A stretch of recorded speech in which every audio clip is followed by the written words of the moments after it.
Welcome to CSE 103. This is our Creation Science Evangelism class, so we've already covered much of my videotape seminar on creation, evolution, dinosaurs in the Bible. I taught school 15 years. I don't think I ever taught a class sitting down. This will be my first.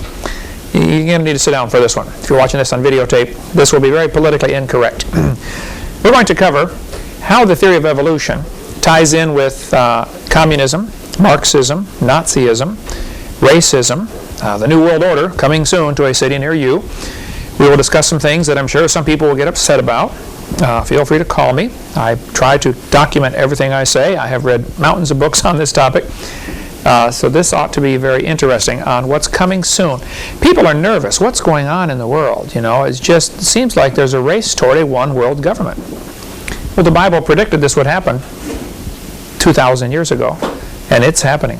We are seeing it now. What we're going to try to cover in this class is what's going on, give you a little historical perspective, and then tell you what you should do about it.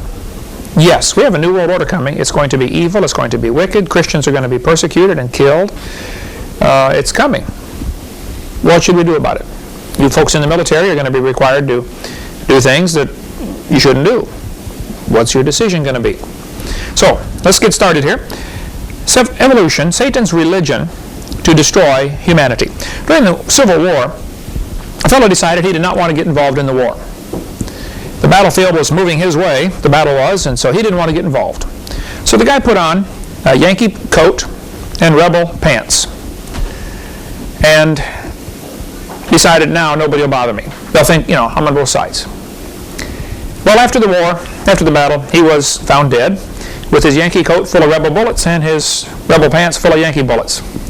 You better get on one side or the other, because somebody's going to lose, right? So, we're going to try to give you the big picture here. About 6,000 years ago, 4,000 BC roughly, God created everything in 6 days. That means He owns it. He's the boss. He's the master. Within the first few hundred years, Satan fell from heaven, apparently. The only reason we say within 100 years is because Adam was 130 when Seth was born. That's the first really date we have to go by. Before that, they had Cain and Abel. No dates are given. Before that, they were kicked out of the garden. And they were kicked out of the garden because Lucifer had deceived them, you know, and talked them into eating the fruit and all that stuff. Actually, he deceived Eve. Adam purposely ate the fruit to save his wife. The Bible tells us that in 1 Timothy. So, Lucifer probably fell from heaven about 100 years after the creation. We know he hadn't fallen during the first week or after the first week, because if you look at Genesis 1:31, at the end of chapter 1, God looked at everything, said it's very good. It was not very good if Satan had fallen from heaven and is running around as a bad guy. Plus, there would be no possible way God could say, Adam, you have dominion over the earth, if Lucifer already had dominion over the earth. You know? Plus, we know from Ezekiel 28, Lucifer was in Eden until iniquity was found in him.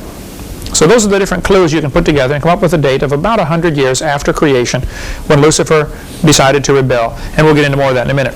So Lucifer wants to be God. And what we're going to discuss in this class, for the next many classes probably, is Satan's attempt to create a one world government, a new world order, coming soon. So let's try to put it in perspective here. It appears that Satan wants to do at least three things on this planet. Number one, he wants to make mankind wicked, so God will have to destroy them. Satan knows God cannot tolerate sin, and so he's going to try to make everybody wicked and vile, and then God will have to kill them, which is what happened in the flood in the days of Noah. Second thing he wants to do, he wants to make as many men destroy other men. If he can put it into the head of one fella, hey, I want you to kill everybody else so you can have the whole planet, or so you can have all the gold, or so you can have all the whatever, you know. If people kill people, this ties right into Satan's plan also. And so he's working very hard to accomplish that goal. The third thing he seems to be doing, he wants to keep as many people as possible from hearing the gospel. This would be where repressive regimes like communism come in, where you simply never get an opportunity to hear the gospel because, you know, it's banned in your country. So those type of repressive regimes are part of Satan's plan to keep people from hearing the gospel. Satan has used all kinds of different methods and people to accomplish his goals. As you read through Scripture, you'll see different times where there were attempts to make a one world government or a new world order, and we'll get into lots more on that, hopefully, as the class progresses. If he knew if he could make man think he was God, then that would create some real serious problems. Because if there is no God to tell us what to do, if man is God, then how do you decide right from wrong? Well, the toughest man decides. Might makes right. Whoever has the biggest gun, he's in charge, kind of thing. And so that ties right into Satan's plan also to help destroy humanity and further destroy the world, and leads to things like genocide, which we'll get into here during this session. So the problem basically is very simple. We are in the center of the battlefield in the greatest war in history. This is Satan versus God. The battlefield is us. We're in the middle of it. All you need to do is simply decide which side you want to be on, find out what your general wants you to do, and do it. It's just that simple. There's a war going on against God. Henry Morris has a great book called The Long War Against God. And they had the different cover was different before, but now they've changed it to this one, The Long War Against God. And this is one of the books you can read to do a report on for this class. Absolutely one of the best books I've ever read. Henry Morris traces the history of evolutionary thought all through the last 6,000 years. And we're going to concentrate primarily on just the last 200 years on this class, but we'll give you just a quick overview of some of the rest. Christians already have an incredible advantage over anybody else in the world on this topic when you discuss what's happening and what to do. We've got a book. The perfect book, the Bible. It already told us what's going to happen. We already know the end. We know the final result. You see, I read the last chapter and we win. So it's nothing to get nervous about. I get a lot of people come to my seminars when I talk about the New World Order, and they leave nervous. Oh, wow, the world's falling apart. Well, I suppose if you study this kind of topic, you could really get nervous when you study what happened at Waco, what really happened at Waco, like the Waco whitewash, and how the people were just, murdered at Waco, and what the government did. When you study about the Jekyll Island, what happened with the Federal Reserve, and how we got a Federal Reserve system, and now we no longer have any money. We have paper we carry around, and we think it's money still. Hasn't been money in 70 years. They've got all the gold, we're carrying around some paper thinking, wow, I got money. And you don't have a dime. They've stolen us, they've robbed us blind. When you get into subjects, Des Griven, awesome book, The Fourth Reich of the Rich. We can go on, and I read lots and lots of books about the New World Order. And it's enough to make you nervous, unless you keep in perspective Psalms chapter 2. God is laughing at their plans for a one world government. So the more I learn about the New World Order, it is tempting to get nervous and scared about what's going on. But hey, God knows, and He's not nervous. He's laughing at the whole thing because He knows we win. So keep that in perspective. So if you go through part of this class, you may leave going home scared, nervous, saying, "Wow, the world's falling apart. The sky is falling. What do we do?" It'll be fine in the end. Okay, just read the last chapter. We win. So we're going to trace a little bit of the history of this war, so you can understand what we should do for our general, and relieve your fears about what may happen in the future. God created the world. He owns it. He makes the rules. Genesis 1:1. In the beginning, God created the heaven and the earth. The earth is the Lord's, and the fullness thereof, the world and they that dwell therein. Everything belongs to God, Psalm 24 tells us. So about 6,000 years ago or so, Lucifer decided he should be God. In Ezekiel 8:28, it tells us the story. Thou, talking about Lucifer, wast perfect in thy ways from the day that thou wast created, till iniquity was found in thee. I don't claim to understand everything that happened here, how Satan rebelled, or what exactly happened in heaven. But it appears that Satan rebelled first, decided he wanted to be God, apparently. His heart was lifted up. The Bible says in Ezekiel 28:17, the heart was lifted up because of thy beauty. Thou hast corrupted thy wisdom by reason of thy brightness. I will cast thee down to the ground. I will lay thee before kings, that they may behold thee. How art thou fallen from heaven, O Lucifer, son of the morning? How art thou cut down to the ground, which didst weaken the nations? For thou hast said in thine heart, I will ascend into heaven. I will exalt my throne above the stars of God. I will sit upon the mount of the congregation in the sides of the north. I will ascend above the heights of the clouds. I will be like the Most High. This is the best glimpse we have from Scripture of what's going on in the mind of Satan. 5 times he said, I will. He's exerting his will. He wants to be God, according to the book of Ezekiel. The next verse tells us, though, yet thou shalt be brought down to hell, to the sides of the pit. He's going to lose. They that see thee shall narrowly look upon thee and consider thee, saying, is this the man that made the earth to tremble, that did shake kingdoms? Whenever I read this verse, I think about the Wizard of Oz. You know the movie Wizard of Oz, and everybody is scared stiff of the Oz, and they go in there and you see this huge face and the flames coming out, and the cowardly lion, and they all take off running, and dive through the window and the whole thing. At the end of the movie, you find out Oz is nothing but a little bitty guy behind the curtain pulling some levers. I think at the end of history, we're going to find out Satan is a puny little fella, and we're going to marvel and say, this is the guy that caused all this trouble on the earth? This is him? Come on, you got to be kidding. We're just going to be amazed at what a wimp he is when he's cast down into hell. Meantime, he's pulling the levers and making the smoke and the fires and the flames and scaring everybody half to death, and people are scared stiff of the devil. Okay, next verse says, this is the man that made the world as a wilderness and destroyed the cities thereof and opened not the house of his prisoners. Well, we can talk a long time on this verse. Satan takes people prisoner to different things like drugs, alcohol, and it's tough to get them away. How many people do you know that have died of a habit like that they were made a prisoner, some kind of habit, then you just can't get them away. Many people get hooked on drugs and they never can get off. You can get hooked on just about anything and get that way. But while Satan and his followers are making their plans to rule the world, like Pinky and the Brain. How many have seen the cartoon Pinky and the Brain? It's two mice. They decide they're going to go out and capture the world, you know. Every night they've got their plans to go out and rule. We're going to destroy the world. That's what Satan's doing, just like Pinky and the Brain. God is up in heaven laughing. Psalms chapter 2. Why do the heathen rage and the people imagine a vain thing?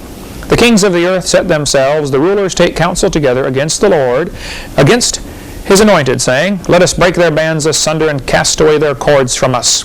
Basically that means I'm throwing off God's control. He that sitteth in the heavens shall laugh. The Lord shall have them in derision. God is not nervous, he's not scared, and we don't need to be either. It started on earth. I'm not sure of all the details of how it happened in heaven, but apparently Lucifer fell from heaven, tried to rebel against God in heaven. He then was cast down to the earth. But he still has access to heaven. He goes back and forth. Job tells us that, Job chapter 1 and chapter 2. But while on earth, the first thing he did was go to Eve. I think that's interesting. He went to Eve, not Adam. Eve is the only one that did not see God create anything. God made Adam, then he put him in the garden, and then God made trees to grow in front of Adam. Now the rest of the world was already full of trees from day 3. But here God is making some more trees in chapter 2. God also made one more of each of the animals in chapter 2. Some people say there's 2 different accounts and they contradict chapter 1 and chapter 2. That is not true. We'll get into more of that on video number 7 of our series, our regular normal creation series, but it'll probably be 2 years. This class is going to take a while, I'm afraid, before we get to that. But there's no contradiction. God made one more of each animal and some more of each of the plants so that Adam could name them and so that Adam could see that God indeed is the one who's doing the creating. If God had made Adam last, Lucifer could walk up and say, hey Adam, how you like my garden I made here? How would Adam know? The fact is, Adam knew because he saw God make some stuff. Now Eve never did that. Satan came to Eve and tricked her, and then she sinned, disobeyed God. She says, hey Adam, you want some of this? Whatever it was, fruit, apple, banana, we don't know. So everybody says apple, but the Bible does not say that, okay? And Adam looked at it and said, oh, you numbskull, look what you did. Now we're in trouble. He knew God was going to have to punish his wife, have to kill her. He knew he loved his wife. The only way to save his wife was for him to become sin like her. And now whatever God does, you got to do it to both of us. So he voluntarily took of the fruit, ate it, knowing full well what he was doing. 1 Timothy tells us that. And he became sin to save his wife, just like Christ voluntarily became sin to save us on the cross. So in Genesis chapter 3, we see Lucifer, whose later name was changed to Satan, deceiving Eve. Now I need to point out, some of the groups today are teaching that Lucifer is the good God and Jehovah is the bad God. You get into the Masonic Lodge, you won't find out till you get way up to the top. And they say, they pray to God. You won't find out till you get to, and you may never find out. If they don't think you can handle the information, you'll never be exposed to the fact that Lucifer is God in the Masonic religion. So they'll say, oh, we believe in God? Sure. You believe God answers prayer? Sure we do. And the whole time they're talking about Lucifer. We'll get into it. I'll show you some quotes from their own literature later on in this session on video, what's covered on video number 5, or CSE 103. Okay, so the serpent, Lucifer, said to the woman, yea, hath God said? It's interesting, the first thing he did was to raise doubts. This is exactly what the liberal preachers do today. They will try to raise doubts about God's Word. That's what they do with all these new translations of the Bible. Well, how do you know it really says that? It says in my Bible this, and your Bible says this. How do you know who's right? This is the same tactic to raise doubts. And we can go off on a long rabbit trail of why the King James over other versions, if you'd like. We'll cover that later on when we get to what's on our video number 7 in our series. And there are people who have, that's their whole ministry. I collect different versions of the Bible. I have probably, 25 or 30 or 40 of them, I don't know. But there are some serious problems with a lot of the new versions. And I think you'd be real wise to study this topic out before you decide which version of the Bible you're going to study from. I was saved by somebody leading me to the Lord from a Revised Standard Version, one of the most liberal ones there is. I've led people to the Lord from a Jehovah's Witness Bible. There's enough gospel in there, you can get them saved, okay? You can get them saved out of the Catholic Bible. Okay? It can be done. There's still enough gospel left in there, but there are some real serious problems with them, and I think save that for another time. But the idea of these different translations causes people to doubt. Yea, hath God said. It does that. And this has been Satan's attack on God's word for quite a while.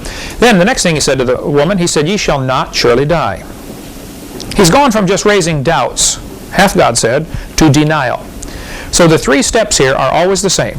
First, raise doubts. Be a good quiz question, Marlissa. Raise doubts. Satan works this way. Then, deny. Then, deify. Doubt, deny, and deify man. Next thing he said was, for God doth know that in the day ye eat thereof, then your eyes shall be opened, and ye shall be as gods. Wow, I get to be God? Who would not like to be God? I mean, nobody tells you what to do. Like the one kid we had in our school in Illinois, he said, I'm sick of my parents telling me what to do. I'm going to join the Marines. Are you brilliant? The idea of, everybody would like that, I would think, nobody tells me what to do. I'm God of the universe, and so sure enough, that's what the lie was here. He said, ye shall be as gods. Look at the next part, though. Knowing good and evil. What Satan always promises is extra knowledge. You get to know something that nobody else knows. That's what all the secret lodges do. You come to the meeting, you learn something, you hold your hand and you shake hands, you put the second finger right here, grab the second knuckle, and you stand like this, and you go like this when you're in distress, and the judge, if he's a Mason, has to help you. And they got all these secret signs and symbols. We'll get into more of that later. But the idea is, they think, I know something the average person doesn't know. I have knowledge, you don't. I'm smart, you're dumb. I get this in debates all the time when I debate against professors who believe in evolution. And very frequently they will say something and I'll have to translate it for the audience. They'll say, well, the average person doesn't understand how technical this topic is. So I'll say, folks, what he means is, he's smart and you're dumb. How many times have you heard me say that in debates? That's exactly what they're doing. When you see this in letters to the editor or books about evolution, the average person doesn't comprehend, but, now, basically they're saying, if you don't believe in like we believe, then you're dumb. And Satan always does this. He promises, you follow me and you will have knowledge. The light. That's why he's Lucifer, the light bearer. I will bring you more knowledge, more wisdom, more light. We can go off. There's beautiful sermons been preached for years and years on that topic. How Lucifer promises more light, more knowledge. Next verse. This fellow in the American Humanist said, the turning point in history will be the moment that man becomes aware that the only God of man is man himself. The humanist religion teaches man is God. We're it. There is no deity to save us, so we must save ourselves. That's in the Humanist Manifesto. 1933, the first Humanist Manifesto was written, and then the second one came out in 1973. Many famous people that if I listed the names, you would say, wow, I know that one. I know that one. John Dewey, for instance, the guy responsible for the type of education system we have today, a modern public school system with the progressive education, was John Dewey. And he was one of the signers of the Humanist Manifesto. Basically, the idea of humanism is there is no God, and so we must be God. After all, we're the highest evolved creature there is, so we're probably it. And that's the idea behind humanism. So, getting Eve to believe she was God was the beginning of a strategy that Satan would use for the next 6,000 years. This whole idea that man gets to decide right from wrong. Tell me, what is the basis of a democracy? man's opinion. The majority decides right from wrong. So when they get together in Congress or in the Senate and they're voting on a law, some people say you can't legislate morality. That's all Congress does, all day long. Every law legislates morality. There's no such thing as a law that doesn't legislate morality. You're telling somebody else what to do. That's what all laws do, okay? So don't give me this, you can't legislate morality stuff. The idea that man decides right from wrong is flawed from the start. Because if that's true, if evolution is true, if there is no God, Adolf Hitler was right. He decided, most of our folks here are Aryan, Germans, blonde-haired, blue-eyed, and we voted that everybody else ought to be killed. Hey, majority decided. What you need is a different standard to say, thus saith the Lord, is how you decide. When I was at the cabinet shop, we had a problem. We were building real fancy display cases for Gayfers and Saks Fifth Avenue and stuff like that. And we had a problem because we were building these cases that were curved, and they had to go around and end up at the other side and match. Well, if every one isn't curved just right, it comes around and doesn't match.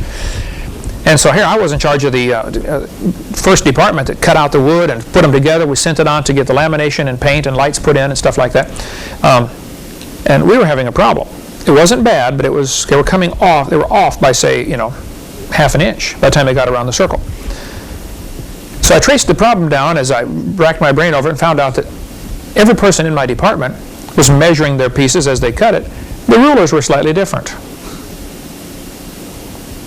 All it needs is an eighth of an inch difference on somebody's ruler from his ruler and your ruler. Suppose I told, we're going to get all the guys together in the church and we're going to build an auditorium, and I'm going to give everybody a tape measure, but every tape measure is vastly different. On some tape measures, this is an inch. On other ones, this is an inch. How's that building going to turn out? Wow. Pretty bad, if it'll turn out at all, right? So the idea is you have to have a standard. We have a National Bureau of Standards. They keep a meter stick in a carefully climate-controlled environment, and everybody makes copies of this meter stick. There's a standard meter. There's a standard foot, a standard yard, a standard pound, a standard ounce. You have to have a standard. If you say, how much are you going to give me? Oh, I'll give you a lot. Well, how much is a lot? You got to have some way to measure things. Okay, there's standards for everything. And there needs to be a standard for determining right from wrong, and that's where the Bible comes in. But see, what evolution does, it takes away the Bible. Therefore, there is no more standard. There's no longer a standard to decide right from wrong, so the majority of the people get together and vote on what they think is right and wrong. So if they vote, you think abortion's okay? Who thinks abortion's okay? Okay, majority rules. Now, wait a minute. That's why democracies are so dangerous. They never can last. They will always become a dictatorship. And I get real nervous when I hear leaders in our country saying, we're going to spread democracy around the world. That'd be the dumbest thing we could do. We need to spread righteousness around the world, spread godliness, but democracy is a horrible form of government because the majority can simply vote to annihilate the minority. Now, a republic is very different. A constitutional republic is what our founding fathers gave us. We'll get into more of that later. So, scores of people have made attempts to conquer and rule the world down through history. He wanted to use this idea that man can be God, and of course, whoever's in charge is God. They think they're God. Whoever has, the biggest gun or the biggest sword or the biggest club or the most people following him, he's God. Satan caused so many to be wicked in the days before the flood that God destroyed the world with a flood. God always has his faithful few, though, that disrupt Satan's plans. Here's what happened. God created the world. Satan became proud of his beauty, decided man should worship him. Satan rebelled against God, and he was cursed. And then God said, someday some seed of the woman is going to bruise your head. That's the first prophecy of the coming Messiah, Genesis 3:15, and there's been a war going on ever since. Here's the prophecy right here. In verse 14, the Lord God said unto the serpent, Satan, because thou hast done this, thou art cursed above all cattle and above every beast of the field. Upon thy belly shalt thou go, and dust shalt thou eat all the days of thy life. And I will put enmity between thee and the woman, between thy seed and her seed. It shall bruise thy head, and thou shalt bruise his heel. Most Bible scholars interpret this bruising the heel as Christ dying on the cross. A bruise to the heel hurts, but it's seldom fatal. You ever get a stone bruise by stepping on a rock and you limp around for days afterwards? But it's not fatal. Not many die from a bruise to the heel. A bruise to the head can be fatal. So most people, for all of history, have interpreted this passage as Satan's going to be able to bruise the Christ at the cross. He's going to hurt him, but he came back from the dead. And now that seed of the woman is going to bruise his head. Not over yet. And the idea of Satan knows, some seed of the woman is going to bruise my head, crush my head. Somebody's going to do me in.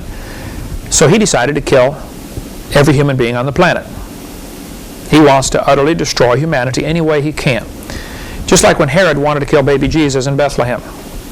He's only after one kid, but he killed them all. Now, Jewish tradition tells us about 22 babies were killed in Bethlehem. Bethlehem's a small town. There weren't a lot of kids under 2 years old. It wasn't like he killed thousands of people. And Herod later did get called in for that and got in trouble. There's a great book called the Archko Volume that deals with that, about some of the archaeological findings. Have you got to read any of that yet, Eric? That is awesome. I read you the passage about the Christmas, didn't I? And that whole thing is about the arch. Anyway, we won't go off track here. So, just like Herod tried to kill all of the kids, he killed them all just to be sure to get the right one. Satan has decided he's going to kill every human being on the planet to try to, be sure he gets the right one, to thwart or upset God's plans. Satan decided to destroy every seed of the woman to save his own skin. He knew God could not tolerate sin. So he worked hard to make man sin, so God would have to destroy his own creation, make them corrupt if possible. Genesis 6:5. God saw the wickedness of man was great in the earth, and that every imagination of the thoughts of his heart was only evil continually. And it repented the Lord that he had made man on the earth, and it grieved him at his heart. And the Lord said, I will destroy man, whom I have created, from the face of the earth, both man and beast, and the creeping thing, and the fowls of the air, for it repenteth me that I have made them. But Noah found grace in the eyes of the Lord. Lord always has somebody.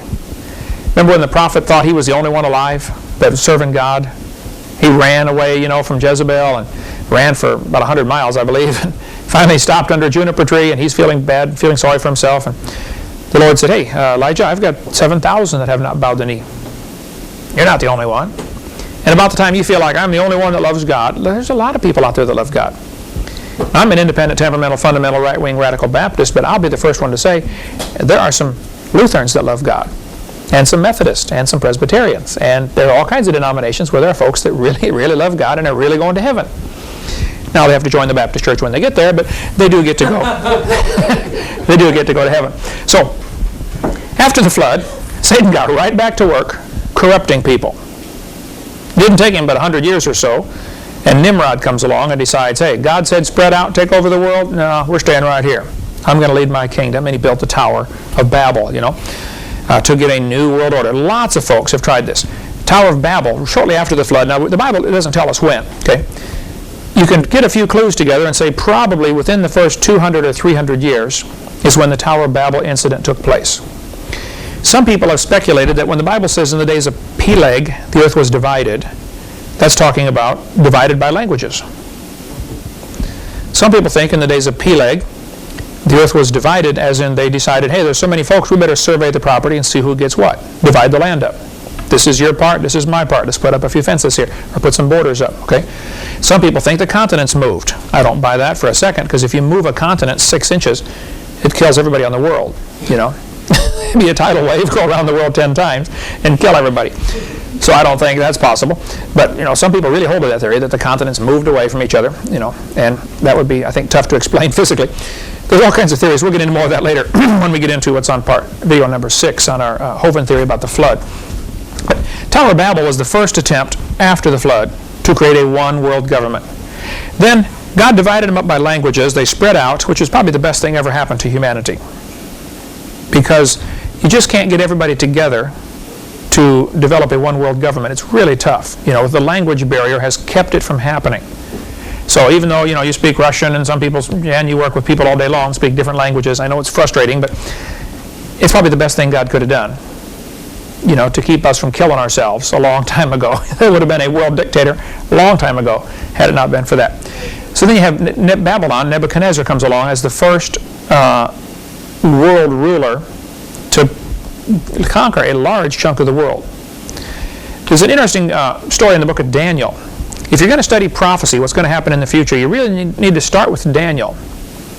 and then study Revelation. It's like the two books go together. God told Daniel to write this book. When Daniel got done, he said, Lord, what does this mean? The Lord said, Daniel, don't worry about it. Put the pen down. This is for the next, somebody else will finish this up. And then John comes along on the Isle of Patmos, 600 years later, and finishes the Revelation. So Daniel and Revelation go together and should be studied together. But here's the story. In Daniel chapter 2. In the second year of the reign of Nebuchadnezzar, Nebuchadnezzar dreamed dreams, wherein his spirit was troubled, and his sleep brake from him. Then the king commanded to call the magicians, the astrologers, the sorcerers, the Chaldeans, for to show the king his dreams. So they came and stood before the king. And the king said unto them, I have dreamed a dream, and my spirit was troubled to know the dream. Then spake the Chaldeans to the king in Syriac, O king, live forever. Yeah, that'd be a wonderful thing, wouldn't it? They all say that. They don't really mean it. They will hope he dies so they can be king. Right? O king, live forever. Tell thy servants the dream, and we will show the interpretation. And the king answered and said to the Chaldeans, the thing is gone from me. I don't remember the dream. And if ye will not make known unto me the dream with the interpretation thereof, ye shall be cut in pieces, and your houses shall be made a dunghill. In other words, you are in trouble, fellas, okay? And of course, you know the story. They couldn't tell the dream, so the king decided to start killing all the wise men. These guys are a bunch of fakes anyway, and they were.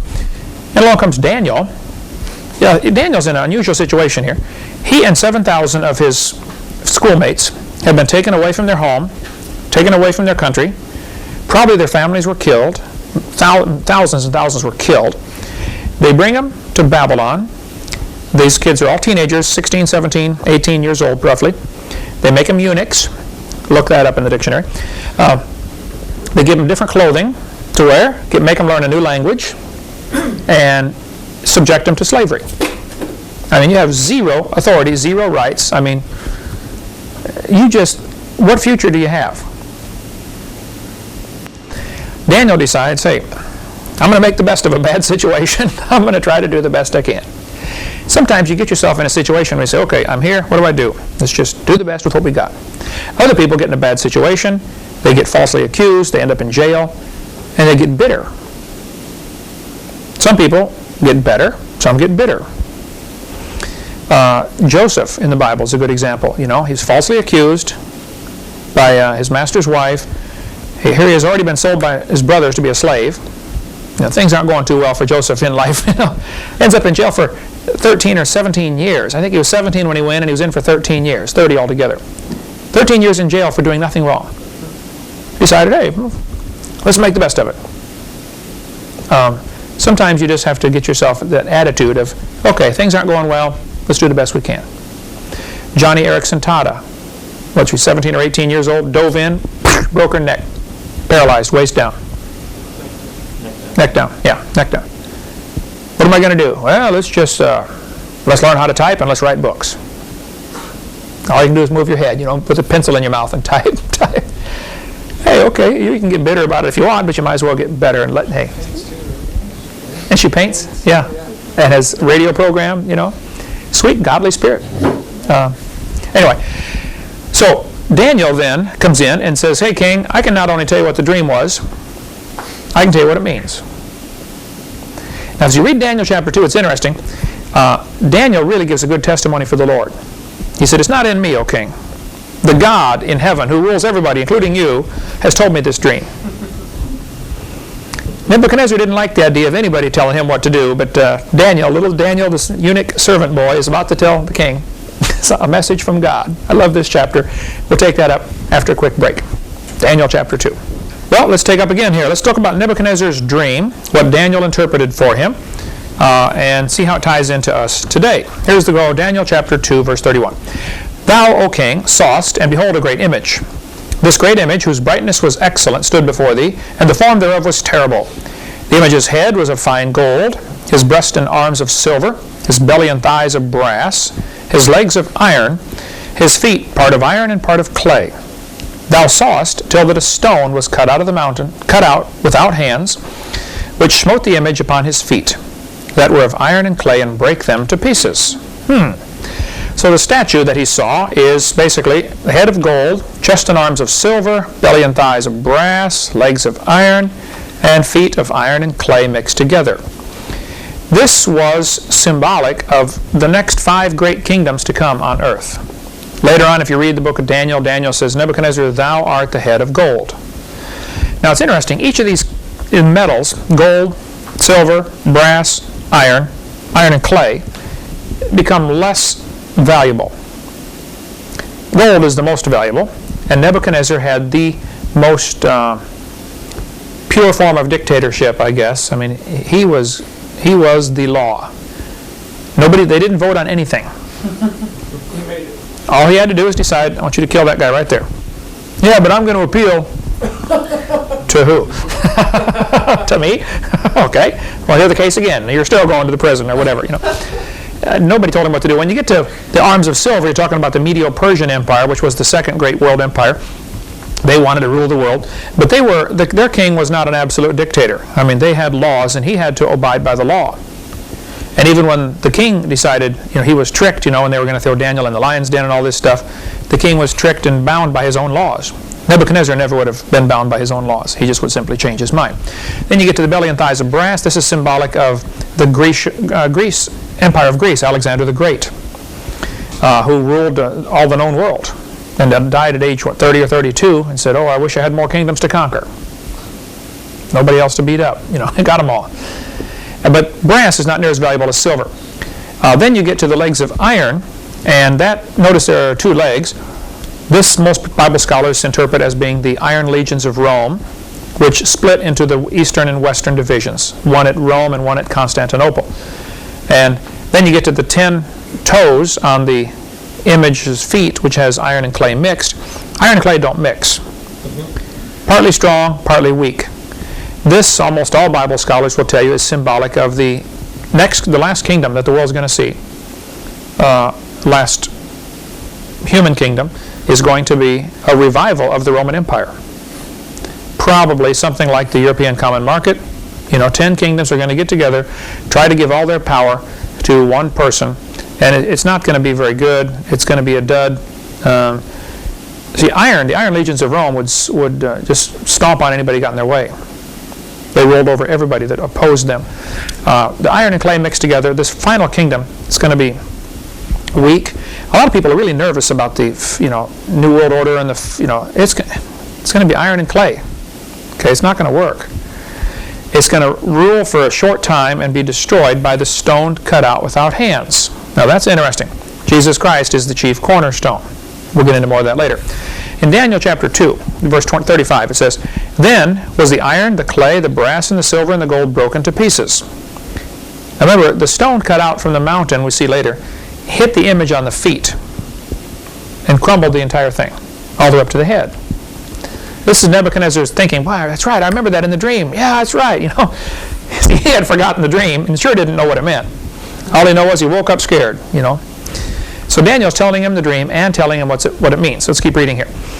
"Broken to pieces together and became like the chaff of the summer threshing floors, and the wind carried them away, that no place was found for them. And the stone that smote the image became a great mountain, which filled the whole earth." This is going to be the kingdom of Jesus Christ. And you can go off into all sorts of rabbit trails here, how some people think that the Great Pyramid is symbolic of this, and Jesus, the chief cornerstone, was never put in place on the pyramid. Jesus Christ is the chief cornerstone. We'll get into more of that later as one of the theories of what this all might be talking about. Then Daniel said, "This is the dream." I like that kind of confidence, Hey, I'm just a little 17-year-old kid. I know you're King Nebuchadnezzar, but hey, this is how it is, fella. I do that in debates sometimes. I'm thinking, these guys are college professors. They've been teaching this stuff for 30 years, They're a lot smarter than I am. But look, fella, you're wrong. I'm right. Period. This is the dream. And we will tell the interpretation thereof before the king. "Thou, O king, art a king of kings. For the God of heaven hath given thee a kingdom, power, and strength, and glory. And wheresoever the children of men dwell, the beasts of the field, and the fowls of the heaven, hath he given into thine hand, and hast made thee ruler over them all. Thou art this head of gold. And after thee shall arise another kingdom, inferior to thee, and another third kingdom of brass, which shall bear rule over all the earth. And the fourth kingdom shall be strong as iron, for as much as iron breaketh in pieces, and subdueth all things. And as iron that breaketh all these, shall it break in pieces and bruise. And whereas thou sawest the feet and toes, part of potter's clay and part of iron, the kingdom shall be divided But there shall be in it of the strength of the iron, for as much as thou saw the iron mixed with the miry clay. And as the toes of the feet were part of iron and part of clay, so the kingdom shall be partly strong and partly broken. And whereas thou sawest iron mixed with miry clay, they shall mingle themselves with the seed of men, but they shall not cleave one to another, even as iron is not mixed with clay. And in the days of these kings shall the God of heaven set up a kingdom. Okay, now right here, let's stop. This is an interesting prophecy. When the 10 kings get together and try to make their power, their world empire, this is when God's coming back.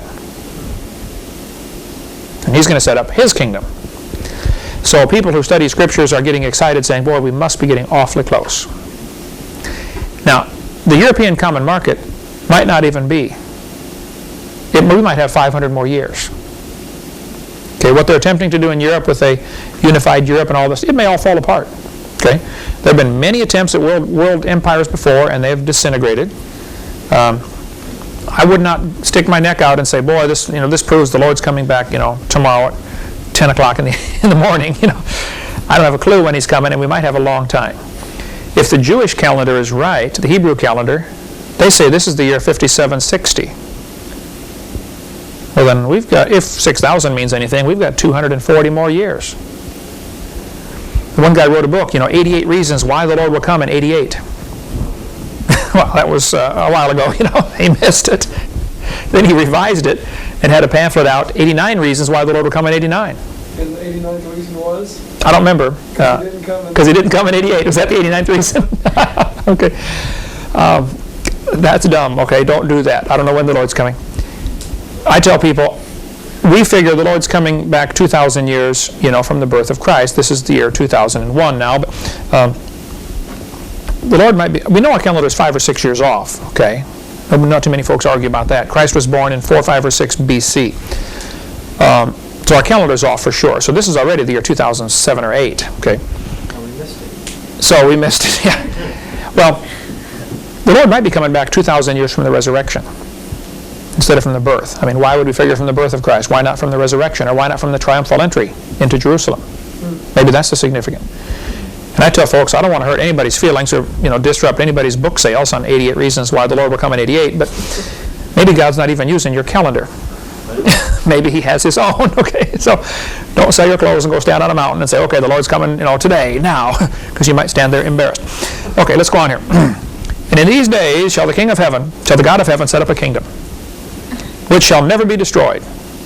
And the kingdom shall not be left to other people, but it shall break in pieces and consume all these kingdoms, and it shall stand forever. For as much as thou sawest that the stone was cut out of the mountain without hands, and that it brake in pieces the iron, the brass, the clay, the silver, the gold, the great God that hath made known to the king what shall come to pass hereafter. And the dream is certain, and the interpretation thereof sure. I like that confidence, man. Revelation continues the story. Daniel brought it up through the next 5 kingdoms, including one that still hasn't happened. The 5th kingdom, we assume to be the revival of the Roman Empire. Somehow, these 10 people in Europe are going to get together and try to make a kingdom.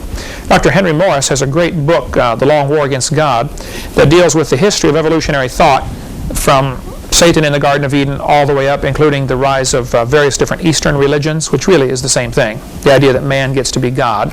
It's all part of the same stuff. That's just an awesome book. We have a few left in hardback, which have the old cover. They're a lot more expensive, but the softback is $13 if you want to get it from our ministry. That's one of the top 5 or 6 books I've read in my life. It's excellent. Okay. So Satan decided, he wants to rule the world. Henry Morris traces this really well through history with different groups of folks that have taught the same basic idea: man gets to be God. So in this class, for the next several classes, we're going to be discussing just the last 200 years, since about the year 1800 until the present. How does evolution tie into the plans toward a new world order? We're going to look at the deadly effects that come about when people believe they are God, and they determine right from wrong. Nobody else tells me what to do.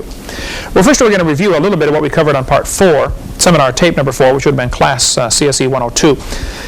Just hit a few highlights and then go right on and take it from there. James Hutton in the late 1700s wrote a book near the end of the century saying the earth is millions of years old. Now during this time, most folks thought the earth was 6,000 years old, is what the Bible taught. Okay, if you add up the dates in the Bible, you get about 6,000. James Hutton came along and said, I think the earth is much older than that. Now, this was kind of a new idea and was rejected by most people. But a lot of Christians began to think, well, man, if the earth is millions of years old, then we need some way to make the Bible say that.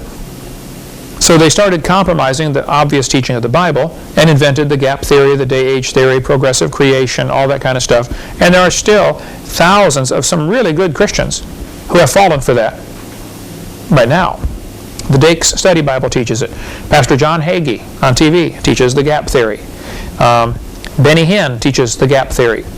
It's amazing how many folks teach this. Billy Graham believes in the gap theory. Now, one lady called me last week and said, or 2 weeks ago, and said, Billy Graham's brother, older brother, if you can imagine that, goes to my church. And I gave him your videotapes, and he loves them. And he's going to give them to Brother Billy and get him straightened out on the gap theory. I said, well, yeah, that'd be great, okay. During the late 1700s, most all nations were ruled by a king. This is called the age of monarchy. A monarch is a king. And the kings were ruling by what they said was divine right. You know, God told me to be your king, and so you just do what I say. If you don't like it, that's tough. And a lot of abuses, of course, happen in a system like that. And you can study history from that perspective, and you'll see that people were getting sick of a king claiming he should be their boss just because God told him to, and his son ought to take over. You know, they inherit this right, succeed, you know, father to son to grandson. And so people began rebelling against this idea and started getting rid of the king. So for the next few hundred years, next 60 or 70 years maybe, there were quite a few revolutions around the world. The American Revolution threw off King George. The French Revolution, Polish Revolution, the Spanish Revolution, the German Revolution. They got rid of a king, basically. If you study the book of Revelation from this perspective, it appears that God gave the 7 churches the same sequence of events, that one of them was going to be the Laodiceans. Laodicea means the rule of the people. No longer is the king going to tell them what to do. The people themselves are going to vote on right and wrong. Basically a democracy idea, apparently prophesied in Revelation chapter 2 and 3 about the 7 churches. I don't know how far to carry that. Some, I think, get a little hyper on that topic. But I think it's an interesting study, okay, the 7 churches in Asia. Okay, so anyway, there's a time of anti-monarchy. And since the Bible says to honor the king, some people thought the Bible was an obstacle to their political objectives. And so they were looking for a way to discredit the Bible. So here we have, in the late 1700s, everybody's teaching the earth is a few thousand years old. James Hutton comes along and says, oh no, it's millions of years old. Now the Hindu religions were already teaching this. The Eastern religions were teaching the earth is infinitely old. It has, you know, it's always been. It's eternal. James Hutton's book, though, had a very strong influence on a lawyer named Sir Charles Lyell. Charles Lyell was a lawyer from Scotland. He hated the Bible. We covered some of that later in last, CSE 102. Charles Lyell developed the geologic column.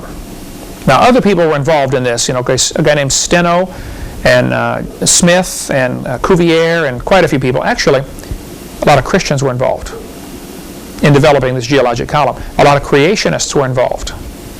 They were old earth creationists, the Hugh Ross kind of guys, even back then. And the scientists rejected this idea at first. And the church accepted it. Some churches, liberal churches, accepted it. We'll get into more of that later about a guy named Priestley. But he developed this geologic column. And the geologic column can only be found in one place in the world. Who remembers where that is? Textbooks. Can't find it anywhere else except the textbooks. F. Sherwood Taylor said, I myself have little doubt that in England it was the long-age uniformitarian geology and the theory of evolution that changed us from a Christian to a pagan nation. So England was a Christian country, sending out missionaries all over the world. In the 1700s and early 1800s, I mean, they were the Christian nation on earth. They were sending out, missionaries everywhere. And now it's, very little Christianity in England, okay? A good rip-roaring church over there will have 50 people in it. Most of them run 15 or 20. I mean, Bible-believing churches do. Very difficult. Same thing in most of the European-type countries. But Charles Lyell wrote his book in 1830. Charles Darwin graduated from Bible college in 1831. He set sail on board the Beagle to go around and collect bugs and birds. And Darwin actually argued with some of the sailors in favor of creation and argued against the teaching of the day, which was kind of a pre-evolutionary type teaching. He tried to convert some of the sailors. The captain on board the ship was a guy named Captain Fitzroy. Fitzroy was one of those kind of guys that you do it my way or that's, my way or the highway, very intolerant of anybody who disagreed on anything. But he and Darwin had very interesting discussions on this topic. Darwin, though, at the same time he's gone this 5-year-long voyage, he's reading these books by Charles Lyell. Now, somebody told me as a brand new Christian, gave me advice that somebody else had given years ago. He said, in 10 years, you're going to be the same person you are right now, except for the people you meet and the books you read. Read good books. It'll change you into what you want to be. Read bad books, it'll make you a bad person. You read good books, it'll totally change. The more you read of good stuff, the better off you are. So, Lyell read this book. He said that book changed his life forever. Lyell also read a book by a guy named Thomas Malthus. So I want you to know for the quiz 2 people that strongly influenced Charles Darwin. One was Charles Lyell, and the other was a guy named Thomas Malthus. Malthus had written a book in 1790, I think, I don't know, sometime back then. Malthus said, the population grows geometrically. You multiply, 2 times 2 is 4, times 2 is 8, times 2 is 16, population takes off geometrically. The food supply can only grow arithmetically. 2 plus 2 plus 2 plus 2. See, 2 plus 2 plus 2 plus 2, 4 times, you end up with 2, 4, 6, 8. 2 times 2 times 2 times 2, you end up with 16, or 64. So, now Malthus was wrong, okay? As the population grows, there are more people available to plow the land. But he's looking at it totally wrong. Malthus affected a lot of people back in those days. Basically, the idea was, look, there's going to be more people born than can possibly survive because the food supply is limited. That was his faulty thinking, but whether he's right or wrong at this point doesn't matter. The fact is, he did influence Charles Darwin. So Darwin thought, well, let's see, if more people are born than can possibly survive, then the weakest are going to die off. Nature is going to select the strongest to survive and the weakest to die off. Anybody seen the movie The Christmas Carol? Charles Dickens, every Christmas they play that thing. This was supposedly taking place, set in the early or mid-1800s, when evolution was a popular theory, and the teachings of Thomas Malthus was still very influential. Remember when the Scrooge was asked the question, what about this person that's going to die, and he said, well, let them die and decrease the surplus population. Remember that phrase in there? And later on, the Ghost of Christmas Present, or one of those, said, he repeated that back to him. Let them die and decrease the surplus population. Well, that is exactly what the thinking of the day was. Are there no workhouses? That's what that was. It's so classically true of that time period because of Malthus's teaching that everybody can't live. So since everybody can't live, it's best if the weak ones die. Otherwise, the whole population becomes weak. We really ought to have the weak ones die and the strong ones survive. Then the farmer, save the best ones for breeding and, sell off the worst ones. Sure. You want to develop your stock, of whether it's tomatoes or apples or anything, you say try to save the best. So in 1790, James Hutton's book began people on the trip of doubting that the earth is 6,000 years old, which of course made them doubt the Bible. A few years later, Charles Lyell comes along, makes people take away the flood. Then along came Charlie Darwin, and he took away the Creator. Now what we're going to study here is what happened since 1850, when it took about 10 years for evolution thinking to kind of permeate society. But boy, what happened after that? With the rise of communism, socialism, Marxism, it all ties together. And I don't think you can possibly understand history of the last 150 years and how it's going to affect you today until you see how evolution ties into this. Some people thought, if there is no God and man evolved, then one color of man must be superior to the rest, which is how racism comes in. Now, there's always been racism, okay? People have subjugated other folks because of their skin color. But when you think you're God, then you get to make these kind of decisions. The Bible says clearly we're all descended from one family. There's no reason to be a racist. But evolution would teach one race must be superior. Just like this, Harold Rafton said, do humanists believe in a supreme being? Emphatically, yes. That supreme being is man. Humanists have no knowledge of any being more supreme. American humanist, this guy said, the turning point in history will be the moment that man becomes aware that the only God of man is man himself. Yep, we're in trouble. I had a student tell me in a public school in Pennsylvania, he said he was an atheist. And I said, well, then how do you tell right from wrong? He said, well, I decide if something's right or wrong. He said, I'm the God of my own universe. What a philosophy. I said, well, son, I'm glad to hear that because I'm going to shoot you in 5 minutes. He said, you can't do that. I said, oh, yeah, you can. You see, I'm the God of my own universe. And I decided it's fine for me to shoot you. What's wrong with that thinking? If evolution is true, what's wrong with that thinking?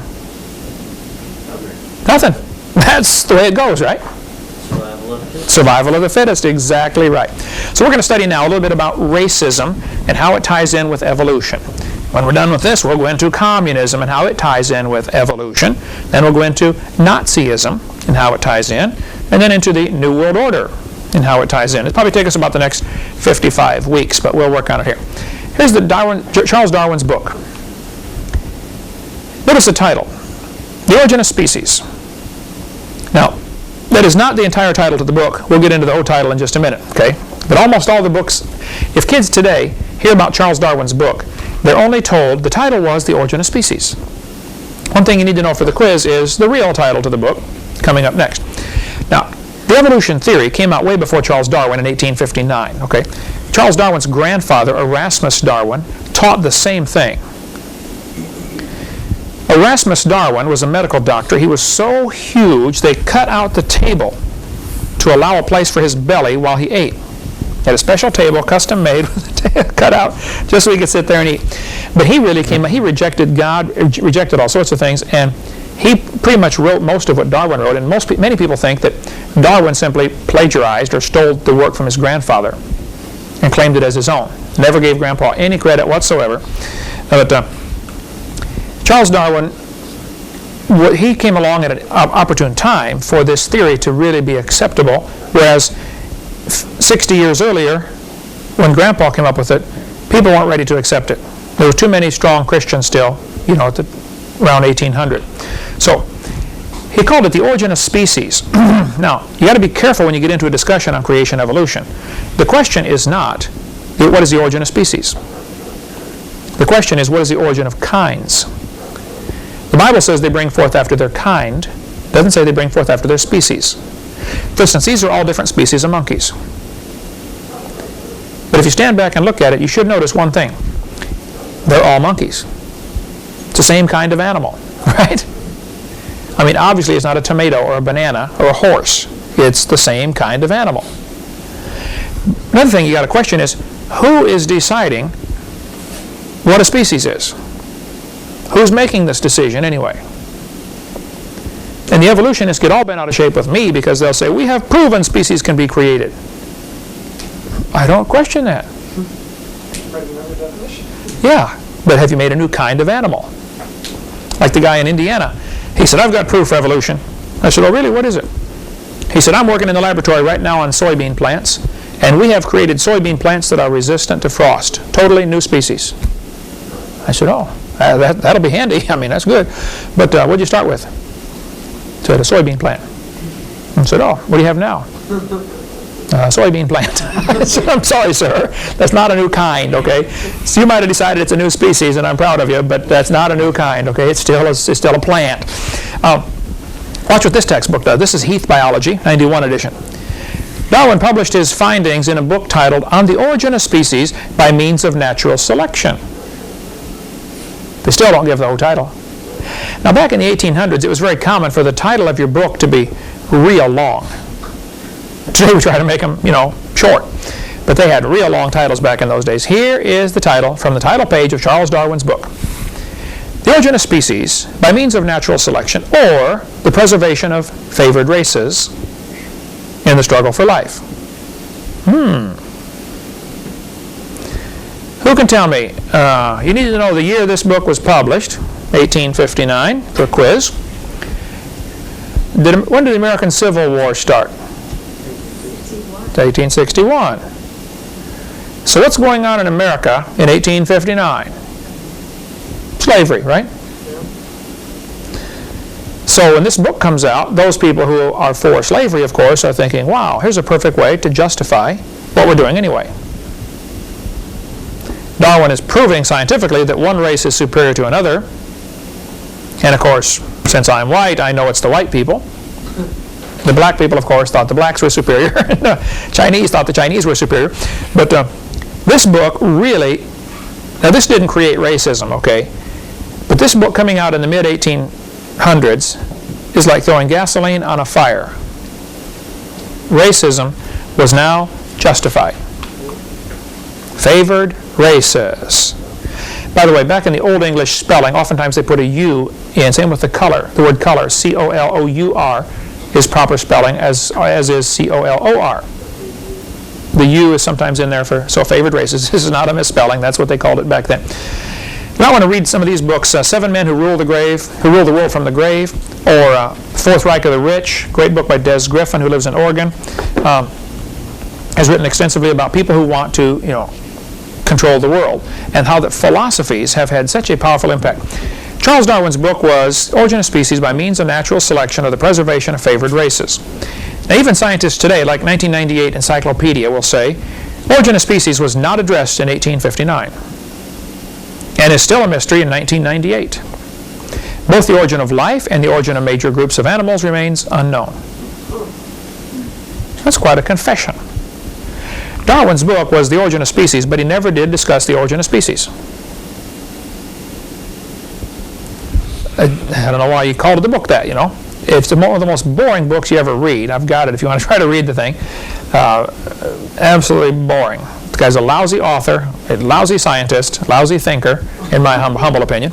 Okay. But the idea that there's a favored race, to me, would translate to the fact that we get to become God. You mean I'm the favored race? You mean I'm better than everybody else? Oh. Can you see how this would tie into the same equation? You get to be God. Favored race. Charles Darwin, in his book, showed his philosophy. He said, thus, from the war of nature, from famine and death, the most exalted object we are capable of conceiving, namely the production of higher animals, directly follows. Now tell me, first of all, who's a higher animal? Humans. Yeah, I mean, this idea of classifying things in an order of this one's the highest animal and this is the lower form of life. For instance, some people will say single-celled creatures like amoeba or paramecium are primitive life forms. There's no such thing as a primitive life form, okay? Actually, they're more complicated because for my body to do what it does, I have all these different systems. 50 trillion cells. So that I can eat and digest food, breathe, move around, keep the body warm, etc. Other animals do that in one cell. Yeah, that's pretty complicated. So the whole idea that there are primitive life forms and advanced life forms, that whole concept is silly. If it's alive, it's complicated. Incredibly complicated.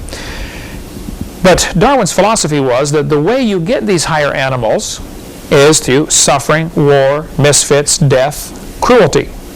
This goes back to, reflecting what Malthus taught. Only the strongest really should survive.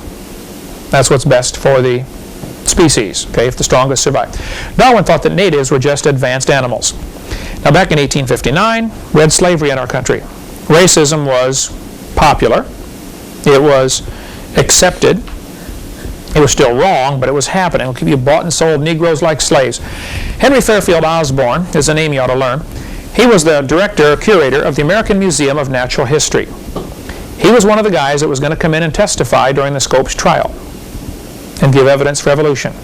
He said, the standard of intelligence of the average adult Negro is similar to that of the 11-year-old youth of the species Homo sapien.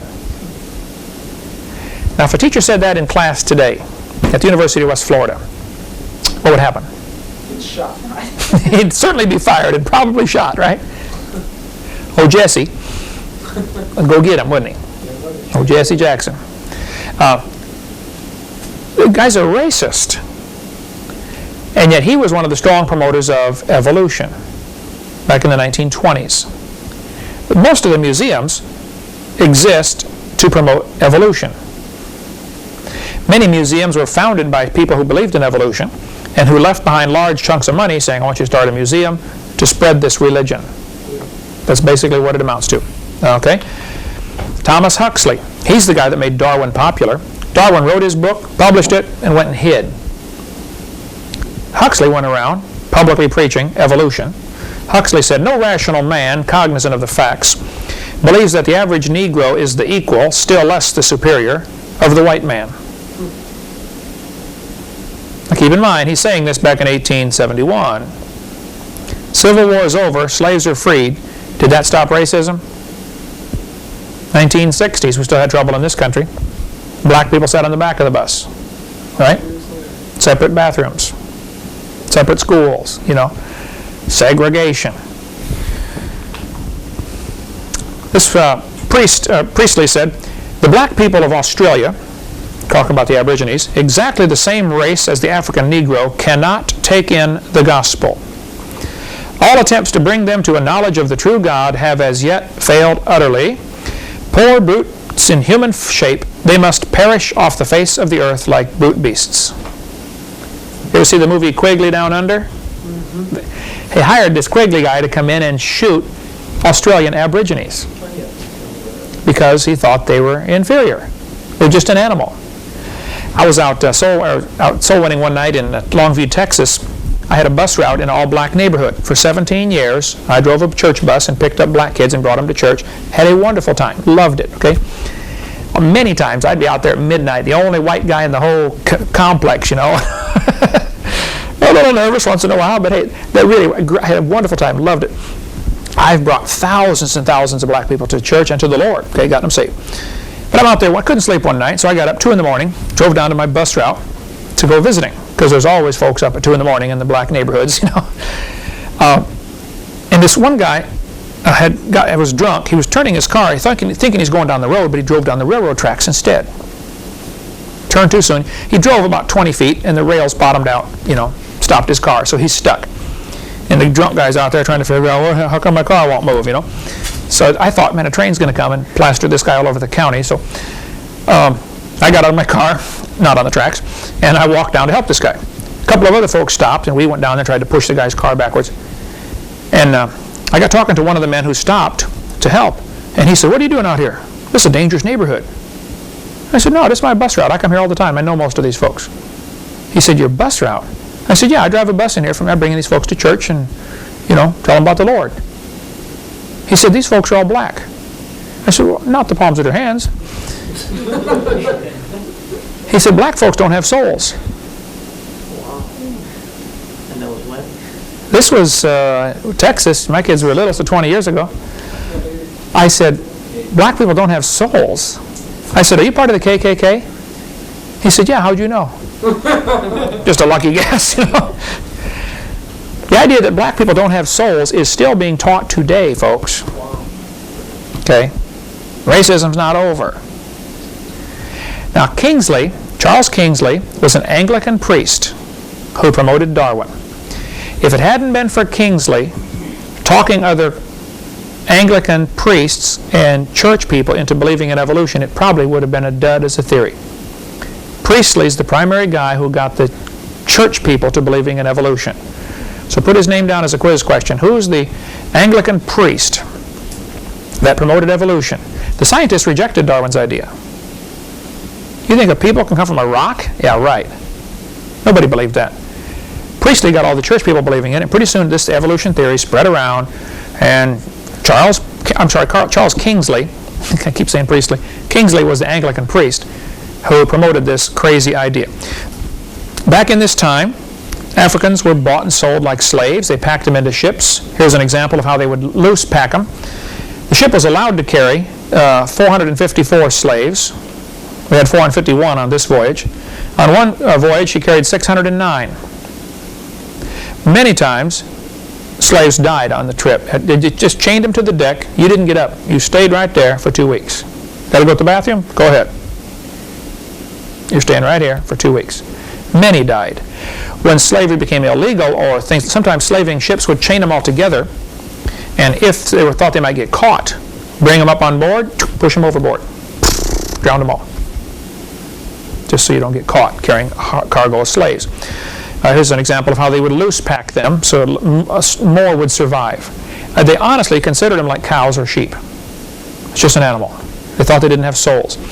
I don't think you'll understand the slavery of the 1800s until you understand how evolution ties in. One more thought and we'll quit. This is from Creation Ex Nihilo magazine. A New South Wales missionary was the horrified witness to the slaughter by mounted police of a group of dozens of Aboriginal men, women, and children. 45 heads were then boiled down, and the 10 best skulls were packed off for overseas. They rounded up the Aborigines, shot them, cut their heads off, boiled them to get rid of all the flesh, and sold the skulls to museums for displays on evolution. The Smithsonian right now, I have heard from very reliable sources, has 33,000 sets of human remains in their basement. Many of the displays that colleges will use as evidence for evolution, the shapes of the skulls being slightly different, are from people that died in the last 200 years. Tasmania, south of Australia, I sat by a guy in the airplane a couple weeks ago from Tasmania. The Tasmanian Aborigines were all slaughtered. There isn't one that survived. The last one was killed in 1908. And they took part of his body and made a tobacco pouch out of it for somebody to carry tobacco. It's unreal what happened. That stuff wouldn't have happened had it not been for the evolution theory. The Bible says all nations are of one blood. And there's no reason to be a racist at all. They thought the Aborigines had not evolved as far, therefore they're just an animal. It's okay to kill them. One of the evidences they used for this was the Aborigines have bigger jawbones. And they said, wow, see, that proves they used to be a monkey. They're closer to monkey than we are. We'll get into that next class, okay? How racism ties in. Then we're going to get into communism, and that's going to be very politically incorrect. You may not want to be here for those next few classes, but see you next week. Thank you.